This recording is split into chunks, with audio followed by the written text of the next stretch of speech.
Now we are going to discuss about the developmental disorders of the bone. ठीक है, सबसे पहले मैं आपको यहाँ पर दो टर्म्स बताने जाऊँगा एंड उसके बाद हम ये टॉपिक स्टार्ट करेंगे। ठीक है, फर्स्ट टर्म आपके पास बुक में दिया हुआ इज़ द डायसोस्टोसिस।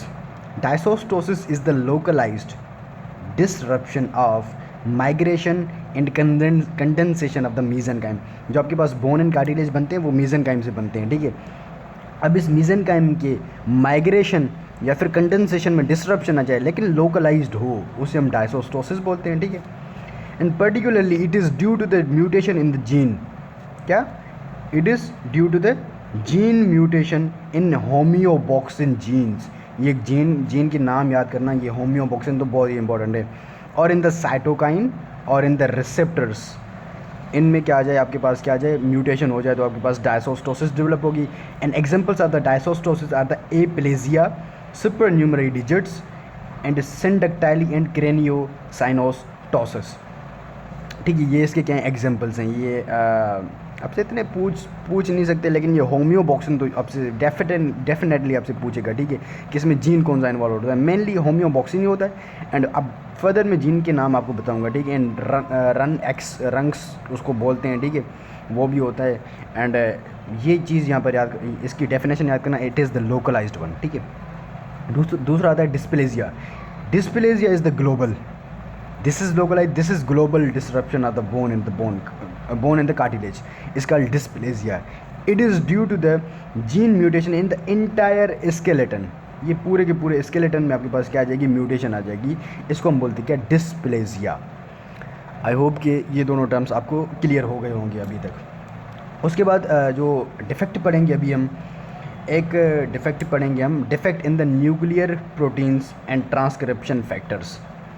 अब इसमें आपके पास मैं आपको तीन जो है ना डिजीज़ पढ़ाऊँगा। तीन। एक होती है आपके पास क्या, ये थोड़ा सा आपको नज़र नहीं आएगा, मैं जूम कर दूँगा। हाँ, यहाँ पर एक जीन होता है, this gene releases this product. ये जो रेड वाला प्रोडक्ट है, इसका नाम है आपके पास क्या, इसका नाम है आपके पास क्या, होम्योबॉक्सिन प्रोटीन। क्या? होम्योबॉक्सिन प्रोटीन, सॉरी। अच्छा, होम्योबॉक्सिन प्रोटीन दिस वाट, ये क्या एक सेल है, दिस अच्छा यार मैंने तो आपको बताया नहीं। ये जो ब्लैक वाला पोर्शन है, this is the bone. And ये जो आपके पास स्काई कलर में जो आपके पास ये लाइट ब्लू है, इसका जो आपके पास क्या है, ये जो है आपके पास ये क्या, कार्टिलेज है। ठीक है, तो कार्टिलेज में जो सेल होता है उसे हम बोलते हैं क्या, कॉन्ड्रोसाइट। इसको बोलते हैं हम क्या, ऑस्टियोसाइट। तो this is immature, this is also immature. ये इमेच्योर मैच्योर में हो जाएगा। This is very sad year, immature है। ठीक है, कोई भी इसका फंक्शन नहीं है अभी तक। ये भी इमेच्योर है, इसका भी कोई फंक्शन नहीं है। जब ये यहाँ पर मैच्योर हो जाएगा तो ये बहुत ही हैप्पी है इधर। ठीक है, तो इसको इमेच्योर स्टेट से मैच्योर स्टेट में कौन जो है ना इसको क्या करता है, कौन इसको जो है ना ये करवाता है, आपके पास क्या होता है, होम्योबॉक्सिन प्रोटीन ये चीज़ करवाता है। ठीक है, और फिर ऑस्टियोब्लास्ट है, ऑस्टियोसाइट है और ऑस्टियोब्लास्ट। तो ये सेल्स आपके पास बोन में आपके पास क्या करेंगे, जो है ना आपका अपना फंक्शन करेंगे। लेट सपोज इस जीन में मैंने म्यूटेशन कर दी, there is no protection of the homeobox and there will be no maturation of the osteoblast और द कॉन्ड्रोसाइट्स। तो ये जो एक्टिव सेल्स हैं, इनको आप एक्टिव सेल्स भी बोल सकते हैं, इन्हें आप इनएक्टिव सेल्स भी बोल सकते हैं। तो इनएक्टिव सेल्स का नंबर आपके पास बढ़ता जाएगा। एक्टिव सेल का जो है ना आपके पास क्या नंबर डिक्रीज़ होता जाएगा और आपके पास बोन की डिस्ट्रक्शन होती जाएगी। किस वजह से, because there is the no protection of the homeobox protein. क्यों नहीं हो रही, उसके जीन में म्यूटेशन हो गई है। ठीक है, ये आपके पास एक है। ठीक है, उसके बाद एक और डिजीज़ आती है जिसे हम बोलते हैं क्या, सिंडक्टाइली। क्या? ओ सॉरी, नॉट सिंडक्टाइली, ब्रैकीडक्टाइली। क्या? ब्रैकीडक्टाइली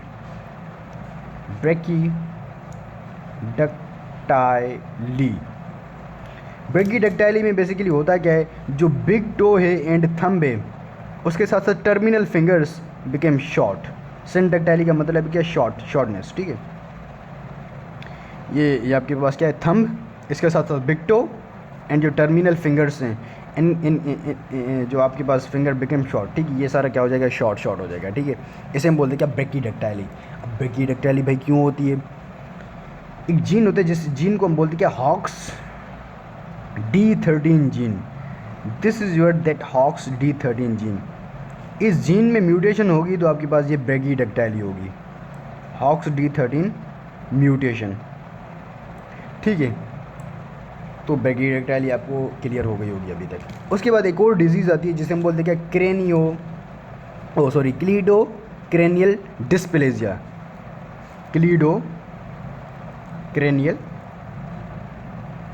dysplasia.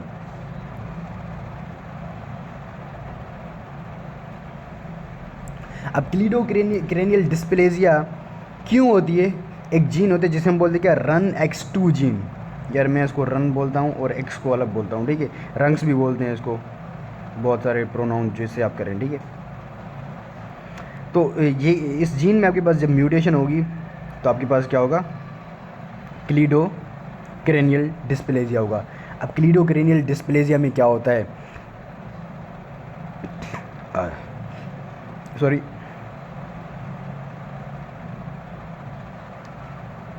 Let's suppose this your skull. अब स्कल में यहाँ पर सूचर्स होते हैं, this is the coronal suture, this is sagittal suture and this is the lambdoid suture. अब कोरोनल सूचर एंड जब ये आपके पास सजाइडल सूचर एक पॉइंट पर मिलते हैं, इस पॉइंट को हम ब्रेग्मा बोलते हैं या फिर इसे हम एंटीरियर फोंटेनेल भी बोलते हैं। दिस एंटीरियर फोंटेनेल ये क्या होता है, क्लोज हो जाता है, ठीक है, ये क्लोज हो जाता है। बट इस डिजीज़ होगी तो ये दिस विल रिमेन ओपनड, ये ओपन ही रहेगा, ठीक है। उसके बाद ये जो सूचर्स हैं, ये सूचर्स इनकी जो है ना आपके पास क्या होगी, डिलेड क्लोजर, इनको क्लोज होना चाहिए, ठीक है, लेकिन जो इसकी क्लोजर होगी इनकी वो बहुत ही डिले हो जाएगी, ठीक है। एंड इस सूचर्स के अराउंड एक बोन फॉर्मेशन हो जाती है, उस बोन को हम बोलते हैं क्या, वॉर्मियन बोन। एक इमेच्योर बोन बन जाता है, उसे हम बोलते हैं क्या, वॉर्मियन बोन। ये आपके पास आपसे ना डेफिनेटली पूछा जाएगा, एक ये चीज़ आपसे पूछी जाएगी एंड ये चीज़ आपसे पूछी जाएगी, ठीक है। एंड यहाँ पर मैंने क्लेविकल नहीं देखा, एंड जो आपके पास क्या होता है, प्रिमिटिव क्लेविकल आपके पास इसमें प्रिमिटिव होती है। दिस इज़ योर क्रेनियो जो है ना आपके पास क्या, cleidocranial dysplasia, it is due to the mutation in the run X2 gene, ठीक है। तो इसके साथ साथ ना हमारे defect in nuclear protein and transcription भी पूरी हो जाते हैं, ठीक है। आई होप कि इतना क्लियर हो गया होगा आपको। उसके बाद हमारे पास आता है क्या, defect in hormone and signal transduction. अच्छा, उसके बाद हमारे पास आता है क्या, defect in hormone and signal transduction. अच्छा, इसमें हमारे पास एक चीज़ आती है जिसमें बोलते हैं क्या, एकोंड्रोप्लेजिया, डिजीज़ का नाम है एकोंड्रोप्लेजिया। अब एकोंड्रोप्लेजिया में क्या होता है, आपके पास bulging forehead, depressed root of nose, ये आपको पेशेंट में आपको ये चीज़ें मिलेंगी। And it is the most common and the major cause of the dwarfism. Achondroplasia is the most common cause, ठीक है। अब ये होती क्यों है, अच्छा उसके बाद एक और डिजीज़ भी बता देता हूँ, बिकॉज इनकी जो म्यूटेशन है वो एक ही है। दूसरी आपके पास क्या, थैनेटोफोरिक डिस्प्लेजिया। इसमें आपके पास क्या होता है, माइक्रोमीलिया का मतलब होता है माइक्रो लिम्स आपके पास बिल्कुल शॉर्ट हो जाएंगे, एंड फ्रंटल बूजिंग होती है, एंड मैक्रोकेफेली होती है, एंड स्मॉल चेस्ट होती है। This small chest is very lethal. इसकी वजह से आपके पास क्या होता है, रेस्पिरेशन डिस्टर्ब हो जाती है, एंड रेस्पिरेशन डिस्टर्ब होती है तो आपके पास क्या होता है, डेथ इवेंचुअली हो जाती है, ठीक है। बिकॉज थेनेटो का मतलब है क्या, डेथ। पढ़ते हैं ना आप थेनेटोलॉजी फॉरेंसिक मेडिसिन में, ठीक है। थेनेटो का मतलब क्या है, डेथ। वो आपके पास mostly due to the small chest cavity या फिर इम्पेयर्ड रेस्पिरेशन, ठीक है। इसकी वजह से क्या होगा, इम्पेयर्ड रेस्पिरेशन, ठीक है। अब इनका जो है ना इनकी पैथोजेनेसिस क्या है, अब भाई पैथोजेनेसिस ये एकोंड्रोप्लेजिया, इसका कार्टिलेज के साथ जो है ना आपके पास क्या है, रिश्ता है, ठीक है। अब होता है कि लेट्स सपोज दिस जीन, अच्छा जीन को पहले छोड़ें, एक चीज़ होती है जिसे हम बोलते हैं क्या, फाइब्रोब्लास्ट ग्रोथ फैक्टर रिसेप्टर 3। अब ये नॉर्मली क्या करता है, इस कार्टिलेज की ना आपके पास क्या, कार्टिलेज की जो सेल्स हैं, कार्टिलेज के जो सेल्स हैं, और कार्टिलेज की जो आपके पास यहाँ पर ये प्लेट होती है ना, इस प्लेट में कार्टिलेज होती है, एपिफेजल प्लेट ये कार्टिलेज होती है, तो यहाँ पर इसकी ग्रोथ एंड जो आपके पास सेल्स हैं उनकी ग्रोथ को ये नॉर्मली इनहिबिट करता है। तो इसकी कंसंट्रेशन नॉर्मल बंदे में कितनी होगी, 2 होगी, ठीक है।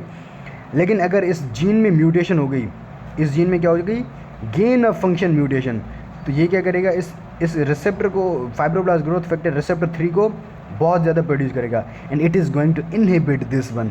एंड यहाँ पर लिखा हुआ है ना एकोंड्रोप्लेजिया, ठीक है। तो मतलब क्या आपके पास कार्टिलेज की डेवलप नहीं होगी, ए का मतलब है क्या, नहीं, ठीक है, नहीं होगी। तो इस वजह से आपके पास क्या हो जाएगा, आपके पास डिवार्फिज्म हो जाएगी। मतलब क्या, जब कार्टिलेज एपिफेजल प्लेट आपके पास नहीं होगी तो आपके पास लेंथ वाइज ग्रोथ नहीं होगी ना, because epiphyseal plate is responsible for the lengthwise growth. I think ये आपको समझ में आ रहा होगा, ठीक है। तो इन दोनों में थेनाटोफोरिक डिस्प्लेजिया में एंड एकोंड्रोप्लेजिया दोनों का पैथोजेनेसिस यही सेम ही होता है, ठीक है, इसमें यही चीज़ होती है। तो आई होप कि इतना क्लियर हो गया होगा आपको। नेक्स्ट मूव करते हैं हम एक डिजीज़ पर जिसे हम बोलते हैं क्या, osteogenic imperfecta. Osteogenic imperfecta is also known as the brittle bone disease and it is due to the deficiency of type 1 collagen। Type 1 collagen की डेफिशिएंसी की वजह से आपके पास क्या होता है, ऑस्टियोजेनिक इम्परफेक्टा।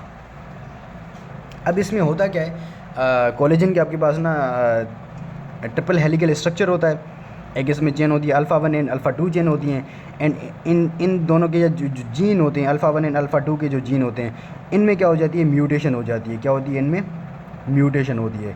इनमें जब म्यूटेशन होगी तो यहाँ पर क्या है, let suppose this your collagen का ट्रिपल हेलिकल स्ट्रक्चर। हाँ, तो ये क्या है, जो इसमें मेन अमीनो एसिड होता है, let's suppose this is a triple helical structure, ठीक है। अब ट्रिपल हेलिकल स्ट्रक्चर में आपके पास जो ये क्या प्रोटीन है आपके पास, क्या है, कोलेजन प्रोटीन है ज़ाहिर है। तो इसमें क्या होता है, आपके पास अमीनो एसिड्स होते हैं, लाइक जो भी प्रोटीन होता है वो अमीनो एसिड्स का बना होता है। सॉरी। अब देखें, इसमें जो मेन अमीनो एसिड होता है is this G is denoting the glycine आपके पास क्या है, यहाँ पर मेन अमीनो एसिड होता है, ठीक है। अब देखें, ये जो ग्लाइसिन है it is replaced with another amino acid. अब अगर मैं लेट सपोज मैं इसकी 40% ले लेता हूँ, 40% आपके पास क्या होता है, ग्लाइसिन होता है। लेट्स ये जो है ना एक्चुअल नहीं है, ठीक है। तो लेट सपोज मैंने क्या किया, 40% ग्लाइसिन है। अब ये 40% जो भी ग्लाइसिन है ये रिप्लेस हो जाएगा किसी और अमीनो एसिड के साथ, तो आपके पास जो इसका स्ट्रक्चर होगा वो ठीक है वैसा ही नहीं होगा ना जिस तरह से वो अपना फंक्शन करेगा, ठीक है। तो इसका जो आपके पास क्या है, ये आपके पास फिर जो है ना डिजीज़ आपके पास अकर हो जाएगी, और उससे हम क्या कहते हैं, ऑस्टियोजेनिक इम्परफेक्टा, ठीक है, या फिर ब्रिटल बोन डिजीज़ भी इसे कहते हैं।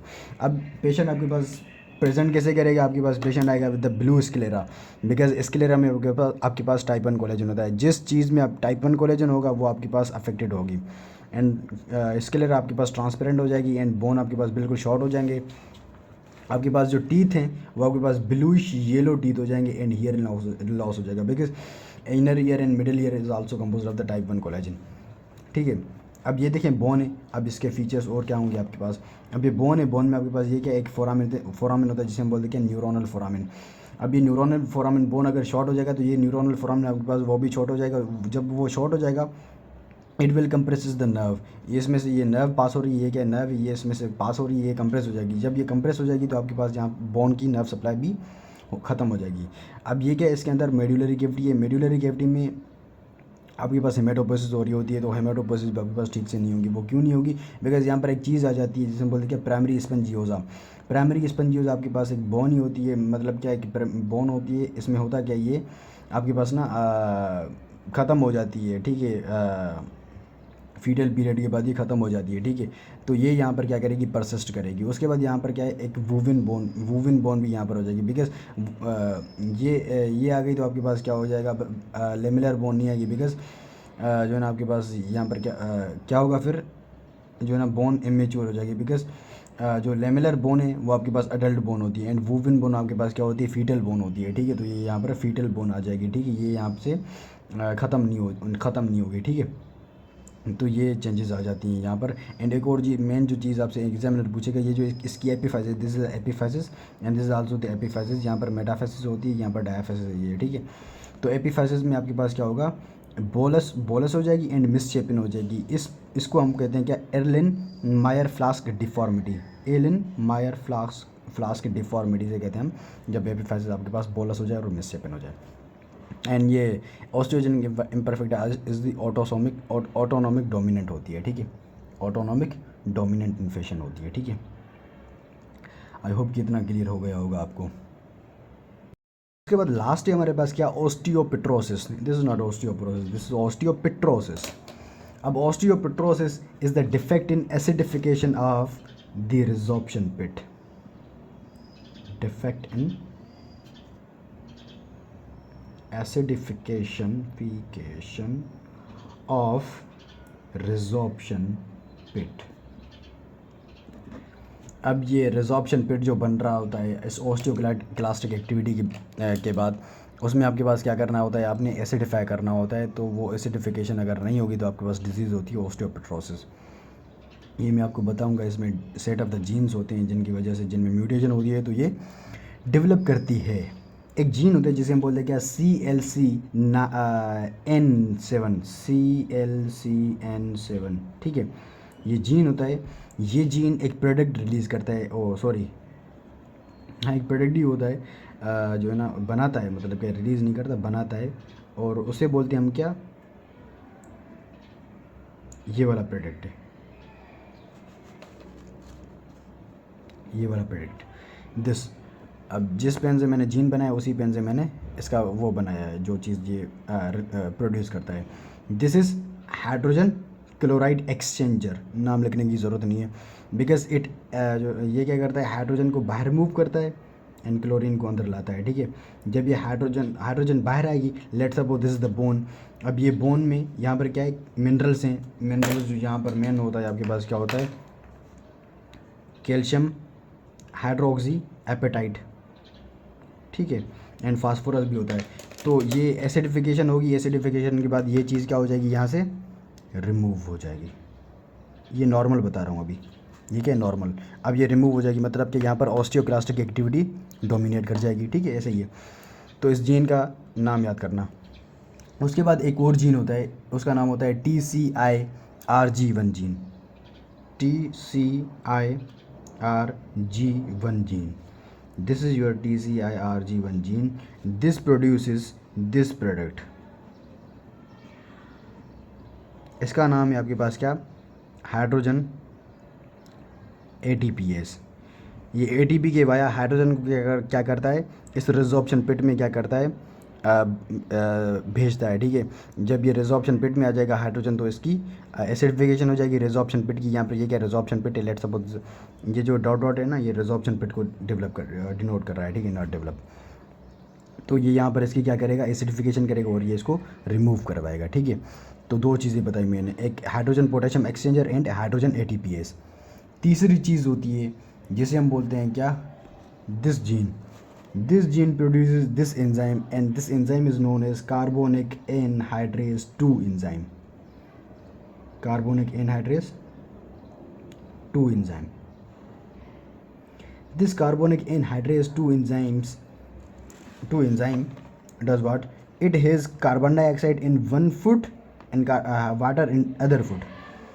It will क्या करेगा, ये इन दोनों को मिक्स करेगा। इट विल मिक्सेस, या फिर इन दोनों का रिएक्शन करवाएगा और ये फॉर्म करवाएगा यहाँ पर क्या, कार्बोनिक एसिड। ये दोनों, इन दोनों को फ्यूज़ करेगा, इनका रिएक्शन करेगा एंड क्या करेगा, हाइड्रोजन कार्बोनिक एसिड बनाएगा। And carbonic acid will dissociate into bicarb in hydrogen ion. This hydrogen ion will acidify the resorption pit. And यहाँ पर क्या हो जाएगा, फिर ये मिनरल्स आपके पास रिमूव हो जाएंगे, ठीक है। And this carbonic anhydrase has activity on the renal tubules as well. Renal tubule में जो यूरिन की एसिडिफिकेशन होती है वो कार्बोनिक एनहाइड्रेज 2 के ही थ्रू होती है, ठीक है। जो आपके पास ये मैं पूरा मैकेनिज्म तो नहीं बता सकता, ठीक है। हाइड्रोजन आती है नहीं, बाइकार्ब आता है, बाइकार्ब आता है। बाइकार्ब भी रीअब्जॉर्प्शन करने के लिए यहाँ से आपके पास ना प्रॉक्सिमल कन्वर्टेड ट्यूब्यूल में से आपके पास हाइड्रोजन सिक्रीट होती है। ये दोनों यहाँ पर फ्यूज़ होते हैं, ये यहाँ पर कार्बोनिक एसिड बनाएंगे, ये यहाँ पर क्या करेंगे, कार्बोनिक एसिड बनाएंगे, नहीं हाँ, ये यहाँ पर क्या क्या बनाएंगे, कार्बोनिक एसिड बनाएंगे H2CO3 और फिर ये सेल में अंदर जाएगा। सेल में जैसे ही अंदर जाएगा तो ये डिसोसिएट हो जाएगा इनटू द जो है ना आपके पास क्या, वाटर एंड, नहीं, ये यहाँ पर डिसोसिएट हो जाएगा वापस इनमें ही, ठीक है, वापस ये इनमें डिसोसिएट हो जाएगा और ये आपके पास इसकी जो है ना रीअब्जॉर्प्शन हो जाएगी ऐसे, ठीक है। अच्छा, तो ये होता है बस इसका ये याद करने, इसका रीनल ट्यूब्यूल में भी बस ये एसिडिफाई करता है यूरिन को जो है ना, ठीक है।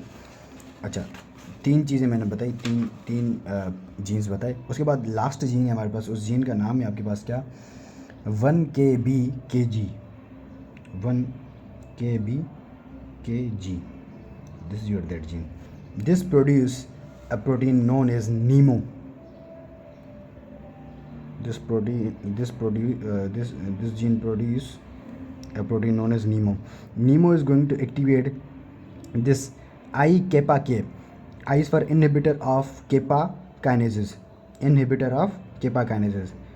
यहाँ पर ये क्या करते हैं, काइनेज जो होते हैं ना एंजाइम्स केपा काइनेज, उनको इनहिबिट करते हैं। एंड केपा काइनेज नॉर्मली क्या करते हैं, वो इस NF केपा बी को इनहिबिट कर रहे होते हैं। एंड NF केपा बी, आपको अगर पहले वाला वीडियो देखा हो आपने, तो NF केपा बी क्या करता है, ऑस्टियोक्लास्टिक एक्टिविटी को बढ़ाता है। ऑस्टियोक्लास्टिक एक्टिविटी जहाँ पर बढ़ेगी तो आपके पास पेट में आपके पास क्या हो जाएगी, जो है ना रिजॉर्प्शन पेट वगैरह बन जाएगा, ठीक है। This is not related to the जो है ना आपके पास क्या, एसिडिफिकेशन, ठीक है, लेकिन ये इसके वजह से भी डिफेक्ट होता है, ठीक है। नीमो बनेगा, नीमो एक्टिवेट करेगा inhibitor of kappa kinases, kappa kinase inhibitor of kappa kinase क्या करेगा, काइनेसिस को इनहिबिट करेगा एंड NF केपा बी को एक्टिवेट करेगा एंड NF केपा बी आपके पास रिजॉर्प्शन पेट बनवाएगा, ठीक है।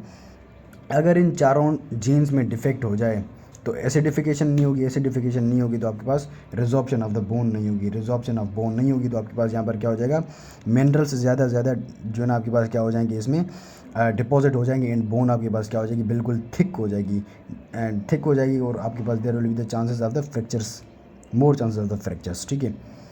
एंड ये बोन अगर ज़्यादा हो जाएगी तो यहाँ पर मेड्यूलरी कैविटी में आपके पास क्या होगा, क्या होती है, हेमेटोपोसिस होती है, ये उसको डिस्टर्ब करेगी, ठीक है। जब ये हेमेटोपोसिस यहाँ पर नहीं होगी तो आपके पास एक्स्ट्रा जो आपके पास एरियाज़ होते हैं बोन मेरो के अलावा जहाँ पर हेमेटोपोसिस होती है तो वहाँ पर हेमेटोपोसिस होगी तो वो चीज़ें इनलार्ज हो जाएंगी, ठीक है। तो ये इसका क्या था, पैथोजेनेसिस था। अगर इन चारों जीन्स में डिफेक्ट हो जाए तो ये चीज़ें नहीं बनेंगी, एसिडिफिकेशन नहीं होगी तो ये आपके पास डिजीज़ डेवलप हो जाएगी, ठीक है। अब इसमें पेशेंट आपके पास किस तरीके से आएगा, RBCs, बोन फ्रैक्चर होंगे,